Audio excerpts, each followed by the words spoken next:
ఈరోజు మీకోసం egg plus capsicum ఉల్లిపాయ టొమాటో కర్రీ చేస్తున్నాను. ఒక్కసారి ఇలా ట్రై చేయండి, చాలా బాగుంది.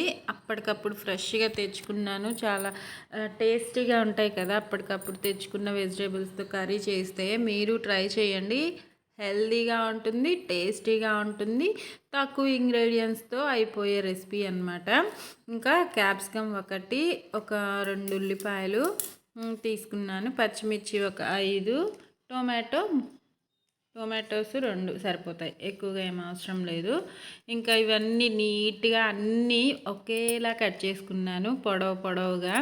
ఉల్లిపాయలు, క్యాప్సికము, టొమాటో 3 ఒకేలా పొడవుగా కట్ చేసి పెట్టుకున్నాను. ఇంకా ఇలా ఈవెన్గా కట్ చేసుకుంటే కర్రీ కూడా ఈవెన్గా బాగా వస్తుంది కదా. మీరు ఇలా ట్రై చేయండి. గుడ్లు ముందే ఉడికించి పక్కన పెట్టుకున్నాను, 3 ఎగ్స్. ఇంకా ఈ ఉడికించుకున్న వాటిని ఆయిల్లో ఫ్రై చేస్తున్నాను. ఆయిల్లో కాస్త గోల్డెన్ కలర్ వచ్చేంత వరకు ఫ్రై చేస్తే ఈ టెక్స్చర్తో మనకి టేస్ట్ కూడా డబుల్ అవుతుందన్నమాట. ఎగ్స్ అప్పుడప్పుడు ఇలా చేసుకొని తింటూ ఉంటే బాగుంటుంది. ఎప్పుడు ఒకేలా కాకుండా ఇలా ఒకసారి ఫ్రై కూడా చేసి కర్రీలో వేసుకోండి, చాలా బాగుంటుంది. పైన లేయర్ క్రిస్పీగా, లోపల సాఫ్ట్గా ఉంటుంది కదా ఎగ్. ఈ ఎగ్స్ వేయించుకునేటప్పుడు పసుపు ఒక 1/2 స్పూను, సాల్ట్ కొద్దిగా వేస్తున్నాను. కారం వేయట్లేదు, కారం వేస్తే దగ్గొచ్చేసి ఇంకా మనకి దగ్గర నించొని ఫ్రై చేయలేము, అందుకే కారం వేయట్లేదు. మీకు కావాలంటే వేసుకొని ఫ్రై చేసుకోండి. లో ఫ్లేమ్లోనే ఫ్రై చేస్తున్నాను. కాస్త కలర్ మారితే సరిపోతుంది. అన్ని వైపులా కలర్ మారేంత వరకు ఈవెన్గా ఫ్రై చేసేసుకుందాము. ఇంకా ఇవి ఫ్రై అయిన తర్వాత పక్కకు తీసేసుకొని కర్రీ ప్రాసెస్లోకి వెళ్ళిపోదాము. ఎగ్స్ ముందే ఆయిల్లో ఫ్రై చేసుకుంటే బాగుంటుందని చెప్పి ఫ్రై చేస్తున్నాను అనమాట. చూడండి, కలర్ చక్కగా మారింది కదా. ఈ కలర్ వస్తే సరిపోతుంది, మరి డీప్గా అవసరం లేదు. లేయర్ కూడా క్రిస్పీగా మారిపోయింది. ఇంకా ఇదే ఆయిల్లో కర్రీ చేసుకుందాము. ముందుగా కట్ చేసి పెట్టుకున్న ఆనియన్స్ని ఫ్రై చేసుకుందాము, బాగా కలర్ మారేంత వరకు.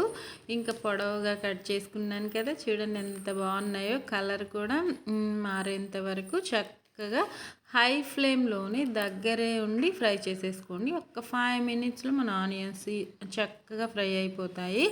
ఇంకా ఈ ఫ్రై చేసుకునేటప్పుడు ముందుగా ఉల్లిపాయలతో పాటు కాస్తంత జీలకర్ర వేసుకుందాము. జీలకర్ర ఫ్లేవర్ కూడా చాలా బాగుంటుంది, ట్రై చేయండి ఫ్రెండ్స్. ఈ క్యాప్సికమ్ ముక్కలు, టొమాటో ముక్కలు కూడా కొద్దిగా పడిపోయాయి ప్లేట్లో వేసేటప్పుడు. జీలకర్ర ఒక 1 స్పూన్ వేసేసుకొని చక్కగా మిక్స్ చేసేసుకొని ఫ్రై చేసుకుందాము. ఉల్లిపాయలు ఫ్రై అయ్యేటప్పుడు సాల్ట్ కూడా వేస్తే త్వరగా ఫ్రై అవుతాయి, కలర్ త్వరగా మారిపోయి బాగా వస్తుందన్నమాట. ఒక 5 మినిట్స్ అని చెప్పాను కదా, మూత పెట్టుకున్నాను. మూత పెట్టుకొని 3 మినిట్స్ మగ్గించుకున్నాను. చూడండి, బాగా కలర్ మారిపోయి ఫ్రై అయిపోయాయి. ఈ టైంలో మనం కట్ చేసి పెట్టుకున్న టొమాటో, క్యాప్సికమ్ వేసే ముందు ఫ్లేవర్ కోసము అల్లం వెల్లుల్లి పేస్ట్ ఒక 1/2 స్పూన్ అంత వేస్తున్నాను. ఈ కర్రీ తక్కువే కాబట్టి 1/2 స్పూన్ సరిపోతుంది. ఏ స్పూన్ అయినా, చిన్న స్పూన్ అయితే 1 స్పూన్ సరిపోతుంది, పెద్ద స్పూన్ అయితే 1/2 స్పూన్ సరిపోతుంది, ఎక్కువగా ఏం పట్టదు. వేసేసుకొని పచ్చివాసన పోయేంతసేపు హై ఫ్లేమ్లోనే దగ్గరే ఉండి ఫ్రై చేసేసుకోండి. నీట్గా నిదానంగా, పచ్చివాసన ఈజీగానే పోతుంది 2-3 మినిట్స్లో. ఇంకా అది కూడా ఫ్రై అయిన తర్వాత టొమాటో, క్యాప్సికమ్ 2 ఒకేసారి వేస్తున్నాను. ఎందుకంటే టొమాటో, క్యాప్సికమ్ ఈజీగానే మగ్గిపోతాయి, ఎక్కువ టైం తీసుకోవు. ఇవి వేసాక మిక్స్ చేసేసుకొని మూత పెట్టి లో ఫ్లేమ్లో మగ్గించుకోండి, అప్పుడు సూపర్గా ఉంటుంది. చక్కగా మగ్గిపోతాయి ఇవి, ఎక్కువగా టైం ఏం పట్టదు. ఇంకా చక్కగా మిక్స్ చేసేసుకొని మూత పెట్టి లో ఫ్లేమ్లో 15 మినిట్స్, లో ఫ్లేమ్లో పెడుతున్నాం కాబట్టి పావు గంట పడుతుంది. 15 మినిట్స్కి కర్రీ టెక్స్చర్ చూడండి మగ్గింది కదా, ఇంకొకసారి ఇలా మిక్స్ చేసుకుందాము. మిక్స్ చేసుకుంటే మనకి టెక్స్చర్ని బట్టి వెజిటేబుల్స్ కుక్ అయ్యిందా లేదా తెలుస్తుందన్నమాట. ఇలా మిక్స్ చేసుకొని మూత పెట్టి మళ్ళీ ఒక 3 మినిట్స్ ఉంచాను, ఇంకాస్త సేపు మగ్గించాలని. 3 మినిట్స్కి కర్రీ చూపిస్తాను. 3 మినిట్స్కి బాగా టొమాటో కూడా మెత్తబడిపోయింది.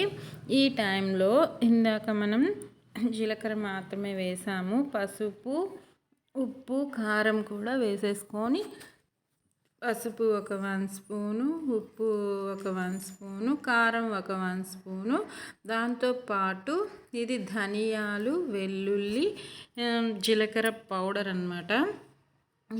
ఇవి 3 కలిపిన పౌడర్ ఇది మిక్సీ పట్టుకున్నాను. 1 స్పూన్ వేసుకొని కర్రీకి సరిపడా చక్కగా మిక్సీ పట్టుకొని దాన్ని కూడా వేసేసుకొని కర్రీలో గసగసాలు కూడా వేసాను.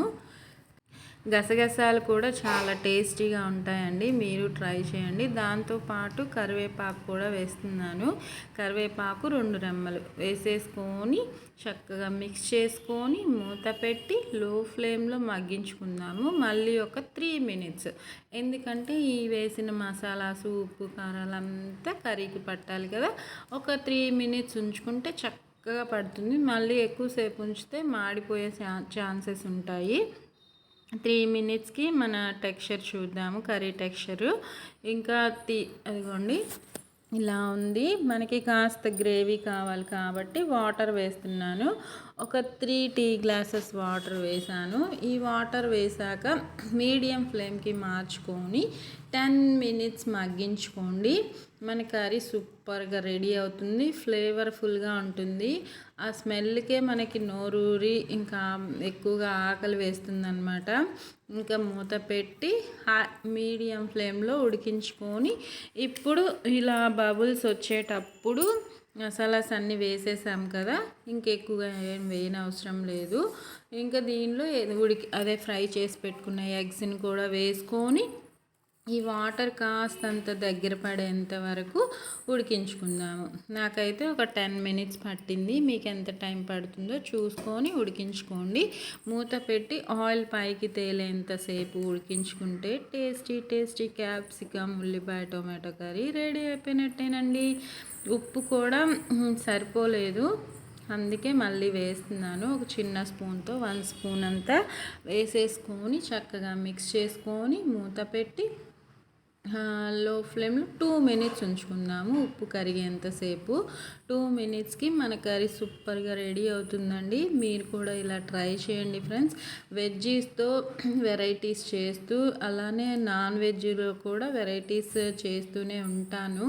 మీకు ఈ వీడియో నచ్చితే లైక్ చేయండి, షేర్ చేయండి, కామెంట్ పెట్టండి, సబ్స్క్రైబ్ చేసుకోండి. చూడండి కర్రీ టెక్స్చర్ చూపిస్తాను, ఎంత సూపర్గా ఉంటుందంటే కొత్తిమీరతో గార్నిష్ చేసుకొని వేడి వేడి అన్నంతో సర్వ్ చేసుకుంటే సూపర్ యమ్మీగా ఉంటుంది. మన దగ్గర కలర్ రైస్ ఉంటాయి, అలా కూడా ఎంజాయ్ చేయొచ్చు. నాన్ వెజ్ తినని వాళ్ళు ఎగ్స్ తీసేసైనా ఇలా నార్మల్గా చేసుకున్న సూపర్ టేస్టీగా ఉంటుంది. ఇద్దరు రెసిపీస్ ఒకేలా చేసుకోవచ్చు, కాకపోతే నాన్ వెజ్ని తీసేసి ఆ ఉన్న వెజ్జీస్తో రెడీ చేసుకుంటే రెడీ అయిపోయినట్టేనండి. Bye friends.